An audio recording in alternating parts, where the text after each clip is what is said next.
A fish farm owner in Kaohsiung was quite shocked when he found an iPhone 16 Pro Max inside the belly of one of his fish. How did the phone get there? Well, last September, a reporter was conducting an interview at the farm when a giant grouper leapt out of the water and knocked the phone out of his hand. The device was sent flying into the pond where another massive grouper gulped it down. The reporter thought his phone was lost forever, but now it's reemerged, and it remains to be seen whether it still works. The phone is in bad shape, completely corroded and heavily scratched after spending more than 8 months inside the belly of a giant grouper.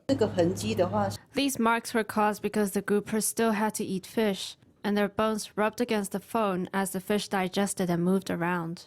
Last September, a reporter surnamed Chen was covering a story about seafood production at this fish farm in Kaohsiung when a giant grouper leapt out of the water without a warning and knocked his iPhone 16 into the fish pond.